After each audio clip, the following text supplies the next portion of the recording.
Assalamualaikum warahmatullahi wabarakatuh. Kami dari kelompok 4 akan mempresentasikan materi indikator dan materi pembelajaran SKI. Yang pertama, pengertian indikator. Indikator merupakan penanda pencapaian kompetensi dasar yang ditandai oleh perubahan perilaku yang dapat diukur, yang mencakup segi pengetahuan dan keterampilan yang dapat dijadikan sebagai pedoman atau acuan dalam penyusunan alat penilaian. Adapun pertimbangan dalam pengembangan indikator adalah: A. Dikembangkan sesuai dengan karakteristik peserta didik, mata pelajaran, satuan pendidikan, dan potensi daerah. B. Dirumuskan dalam kata kerja operasional yang terukur dan terobservasi.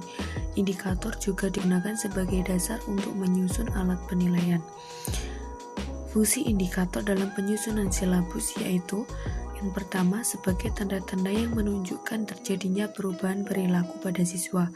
Yang lebih spesifik dapat diamati setelah siswa mengikuti kegiatan pembelajaran. Yang kedua, sebagai pedoman dalam menyusun alat ukur, mengembangkan materi pembelajaran, merencanakan kegiatan pembelajaran, dan melaksanakan penilaian hasil belajar. Di sini saya akan menjelaskan tentang rumus dan pengembangan indikator mata pelajaran SKI. Yang pertama, rumus indikator mata pelajaran SKI. Rumus indikator paling tidak mencakup dua hal, yaitu tingkat kompetensi dan materi yang menjadi media pencapaian kompetensi. Indikator dirumuskan dalam bentuk kalimat dengan menggunakan kata kerja operasional. Unsur-unsur rumusan indikator secara lengkap dikenal dengan ABCD: audience, behavior, condition, dan degree. Kemudian ketentuan dalam merumuskan indikator yaitu: A. Setiap kompetensi dasar dikembangkan sekurang-kurangnya menjadi 3 indikator. B. Keseluruhan indikator memenuhi tuntutan kompetensi yang tertuang dalam kata kerja yang digunakan dalam SK dan KD. C. Indikator yang dikembangkan harus menggambarkan hierarki kompetensi. D. Rumusan indikator sekurang-kurangnya mencakup 2 aspek, yaitu tingkat kompetensi dan materi pembelajaran. E. Indikator harus dapat mengakomodir karakteristik mata pelajaran sehingga menggunakan kata kerja operasional yang sesuai. F. Rumusan indikator dapat dikembangkan menjadi beberapa indikator penilaian yang mencakup ranah kognitif, afektif, dan psikomotorik. Yang kedua, pengembangan indikator mata pelajaran SKI. Hal yang perlu dipertimbangkan dalam mengembangkan indikator mata pelajaran SKI yaitu tuntutan kompetensi yang dapat dilihat melalui kata kerja yang digunakan dalam KD, kemudian karakteristik mata pelajaran, peserta didik dan sekolah, serta potensi dan kebutuhan peserta didik, masyarakat, dan lingkungan atau daerah. Kemudian, dalam mengembangkan pembelajaran dan penilaian, terdapat 2 rumusan indikator, yaitu indikator pencapaian kompetensi atau yang dikenal sebagai indikator, dan indikator penilaian atau indikator pencapaian kompetensi. Kemudian, langkah-langkah dalam pengembangan indikator. Yang pertama, menganalisis tingkat kompetensi dalam SK dan KD. Tingkat kompetensi diklasifikasi dalam 3 bagian, yaitu tingkat pengetahuan, tingkat proses, dan tingkat penerapan. Yang kedua, menganalisis karakteristik mata pelajaran peserta didik dan sekolah. Pengembangan indikator mempertimbangkan karakteristik mata pelajaran peserta didik dan sekolah karena indikator menjadi acuan dalam penilaian. Kemudian, langkah yang ketiga, menganalisis kebutuhan dan potensi.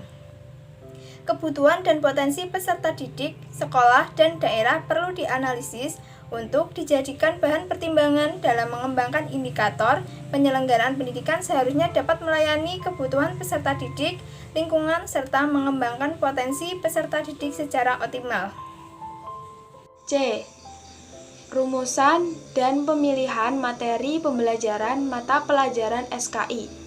Materi pembelajaran merupakan salah satu komponen penting dalam mencapai standar kompetensi dan kompetensi dasar. Dalam pemilihan materi pembelajaran, ada 3 prinsip yang harus diperhatikan. Yang pertama, prinsip relevansi, artinya materi pembelajaran hendaknya relevan dan ada hubungannya dengan standar kompetensi dan kompetensi dasar.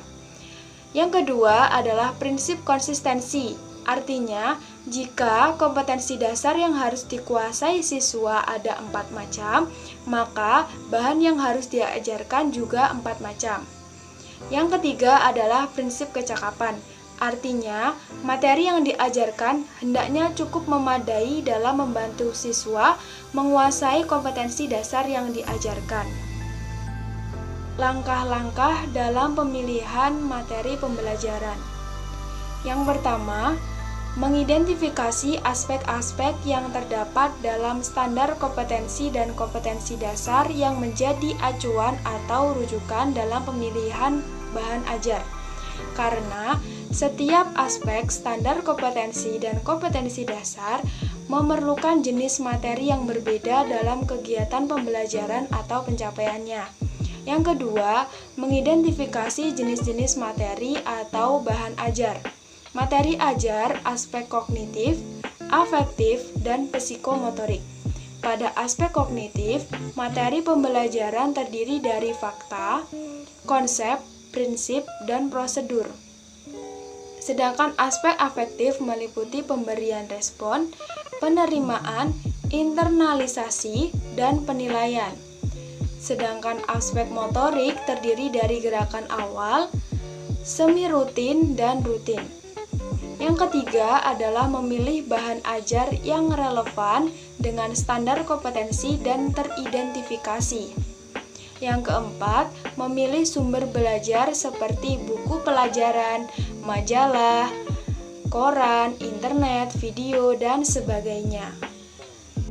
Itu tadi pemaparan materi indikator dan materi pembelajaran SKI.